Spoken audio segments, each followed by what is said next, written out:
Yes, habari gani mdau wa ujenzi, hii ni Juya Building Design.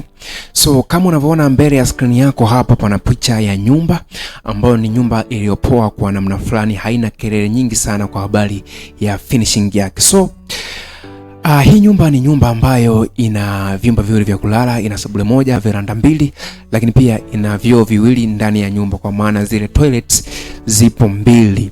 So moja kwa moja nikupitishe bila kupoteza muda, ni kwamba kwanza kabisa veranda la hili jengo lina ukubwa wa square mita 7. Baada ya hapo unakutana na sebule ya living room ina ukubwa wa square mita 18, lakini pia unakutana na master bedroom ina ukubwa wa square mita 12. Unakutana na choo cha kwenye master room kina ukubwa wa square mita 4. Lakini pia unakutana na corridor lina ukubwa wa square mita 5. Baada ya hapo unakutana na kitchen, jiko lina ukubwa wa square mita 6. Alafu pia unakutana na toilet ambayo ni ya public, choo cha watu wote kina ukubwa wa square mita 2. Lakini pia unakutana na bedroom ya kawaida, chumba cha watoto ama chumba cha wageni, vyovyote vile ina ukubwa wa square mita 9. Lakini pia unakutana na veranda ambalo lina ukubwa wa veranda la jikoni ambalo lina ukubwa wa square mita 2. Hii nyumba yetu ina mapana ya mita 8.3 ambayo ni sawa na futi 26 ama miguu 8 hatua, yani ukihesabu hatua zako ni hatua 8 ambao ni kama futi 26 ama mita 8.3. Lakini pia marefu yake ni mita 9.6 ambao ni sawa na miguu 9. Ukihesabu hatua zako vizuri kabisa ni hatua 9 ambapo ni sawa na futi 30.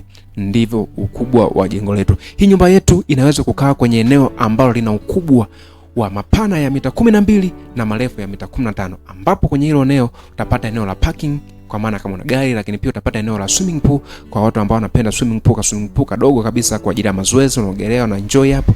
Lakini pia utapata eneo la kupanda bustani, either ni viunga vya maua ama viunga vya mboga. Lakini kwa mtu ambaye ana eneo dogo kabisa anasema mimi nitajengaje? So hii nyumba ina uwezo wa kukaa pia kwenye eneo ambalo lina upana wa mita 10 na marefu ya mita 12. Pia hii nyumba inakaa vizuri kabisa kwenye hilo eneo. So tukaangalie material ambapo itachukua hii nyumba. Lakini haya material, kumbuka ninakupa makadirio ya material kulingana na pagara tu, kwa maana pagara na upauaji tu. Finishing sitakwambia kwa sababu finishing ina namna tofauti wa kuimaliza jengo, kila mtu na vile ambavyo atapendelea. Jambo la msingi ni kwamba ramani iko tayari. Ipo kwa wale ambao watahitaji mchoro huu hapa, upo tayari. Lakini pia watu ambao watapenda tuwajengee sisi wenyewe, sisi tumekamilika kila eneo, pia tunaweza kutoa hiyo huduma, tukamjengea kuanzia mwanzo mpaka mwisho na tukamkabidhi ufunguo wa nyumba yake. So tuanze na msingi wa jengo. Watu ambao wanatumia tofali lakini blocks, watu ambao wanatumia kujenga misingi wa kutumia tofali za block, ni kwamba msingi wa jengo utakula tofali 1300. Msingi wa jengo utakula tofali 1300, tofali za inchi 5. Inchi 6 zinaweza kuwa tofali 1250 mpaka tofali 1200. Lakini kumbuka haya makadirio ni makadirio ya eneo ambalo liko plain, na kama kuna slope ni slope ndogo sana.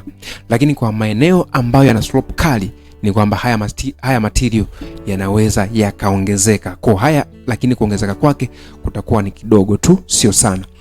Kwa hiyo msingi wa jengo utachukua tofali 1300 mpaka tofali 1200 kwa tofali ya size ya inchi 6.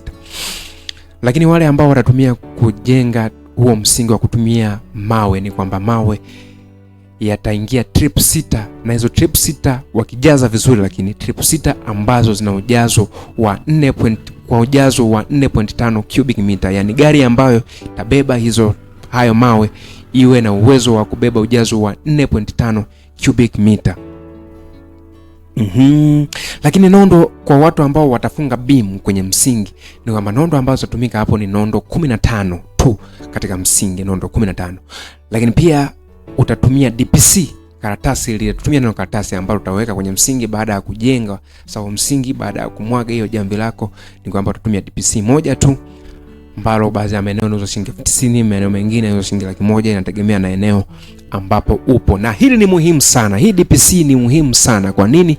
Kwa sababu watu wengine hawaweki, na ndio maana huwa fungus kwenye jengo lako itakusumbua siku zote. Hii DPC inasaidia na inazuia unyevunyevu kwenye jengo, ambao huu unyevunyevu sasa mwisho wa siku ndio ambao unasababisha fungus kwenye jengo lako. Kwa hiyo bora gharamia hapa mwanzoni, kuto kujisumbua huko baadaye na kuanza kuongeza gharama ambazo hazina ulazima, lakini mwisho wa siku pia utashindwa kutibu hilo tatizo kwa kushindwa tu kuweka DPC. Lakini ukishindwa kuweka DPC, tumia hata DPM, lile karatasi la nylon.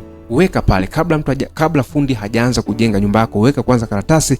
Litasaidia kupunguza unyevunyevu ambao pia utakuja kuwa na madhara hapo baadaye kwa nyumba yako kama hautafanya hivyo. Tunaendelea.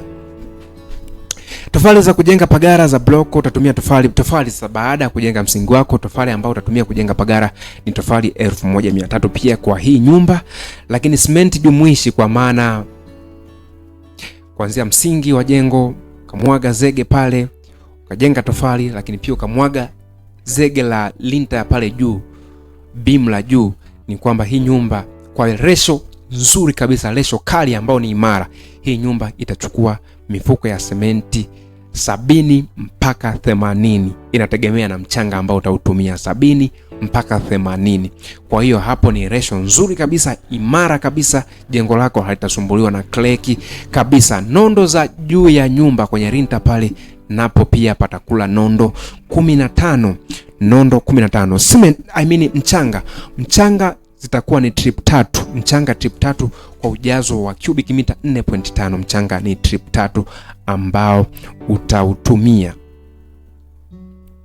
Nafikiri kwa hatua za pagara tumeshamaliza.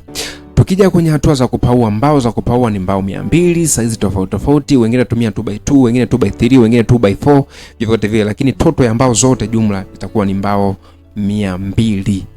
Bati itachukua bati bando 6. Bati ni bando 6, sikufariji, lakini endapo utashusha slope unaweza kutumia mpaka bando 5.5 kwa bati. Misumari ya kenchi ni misumari itakuwa inatakiwa ni kilo 20 misumari ya kenchi, lakini misumari ya bati ni kilo 15. Misumari ya bati ni kilo 15. Kwa hiyo nafikiri nimekupa mwanga kidogo kwa hii nyumba kwa hatua ya pagara, kwamba unaweza ukaianza taratibu taratibu, lakini mwisho wa siku ukaikamilisha. Juu ya building design tunakupatia nyumba. Unaweza kutupata kupitia WhatsApp, lakini pia kwa kupiga kupitia namba ya simu ambayo ni